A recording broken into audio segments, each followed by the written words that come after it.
Good evening, ladies and gentlemen. This is your Ticker Guy coming at you from wonderful Niceville, Florida. Undoubtedly, you've heard about all the scandals going on throughout the world right now, and especially in America with the media and Glenn Beck and his announcements. They're irrelevant. For more than 2 years now, I have written tickers and attempted to educate the American population on what's really going on with the banking system, the bailouts, and all of the nonsense. Tonight, I'm going to tie it all up. And I'm going to issue a call to action for every man, woman, and child in this country. You, ladies and gentlemen, have been lied to. Knowingly, willfully, intentionally. Those of you college students who have economics classes, your professors have been lying. They have not presented this information to you. If they had, you'd be in the streets right now. You have had 2 Treasury secretaries, the last 2 presidents of the Federal Reserve, and the last 2 presidents of the United States, that have both told you that it was necessary to save the banking system, that it was necessary to pour trillions of dollars of American credit, that is new debt, into that system in order to keep it from collapsing. They lied. It is impossible to keep it from collapsing. It is going to collapse. At best, they have bought us a couple of years. At worst, they have destroyed our future. Here's the proof. This is the chart of debt and GDP in the American economy. This is from actual published numbers from our government and the Federal Reserve. Now I'm going to show you another chart. This chart was made by myself using a simple mathematical formula, assuming a 5% compound growth rate for GDP and the same annual growth rate for debt that has actually been present on an average basis from 1953 to the present day. You'll notice that these graphs match pretty closely. There is a small difference in GDP, but the debt graph matches quite precisely. I'll alternate between them a few times in order to show the effect. You'll see that there is not a large difference between these two. Now I'm going to show you the extrapolation out 20 more years. Here it is. The blue arrow pointing down is where we are today, and the arrow pointing sideways is where we will be, theoretically, 20 years from now. Ladies and gentlemen, we will not get there.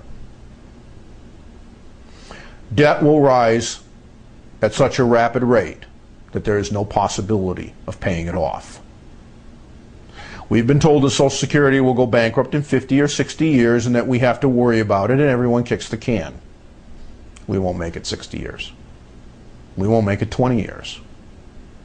I don't think we can get another 10. Take a look at where that arrow would be 10 years from today.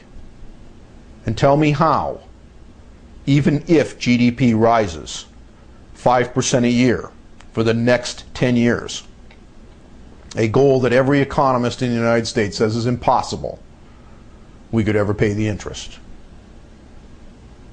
In the year 2000, the correct solution was to force the contraction of credit to a sustainable value and take whatever hit might come from that.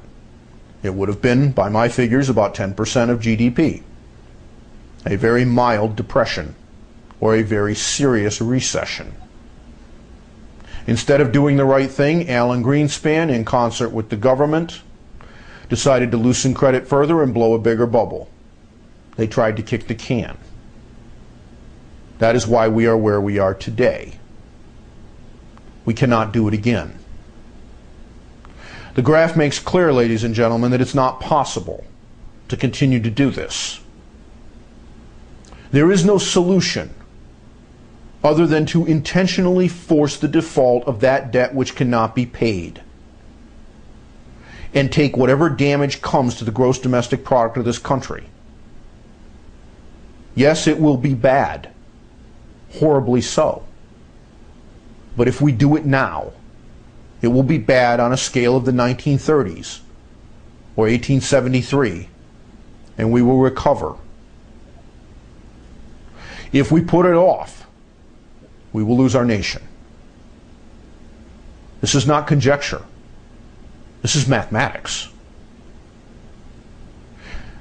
Every major bank in this country will likely be driven out of business by doing the right thing. All of them. The government knows this. The Federal Reserve knows this. And in fact, the Federal Reserve itself may be driven out of business because it has contaminated its own assets and balance sheet. Nonetheless, it must be done. Don't argue with me and my conclusions.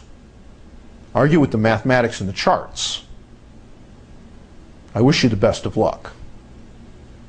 And while you're at it, ask your teachers, ask your professors, ask your congresspeople, some of whom, by the way, are business people and bankers and know this.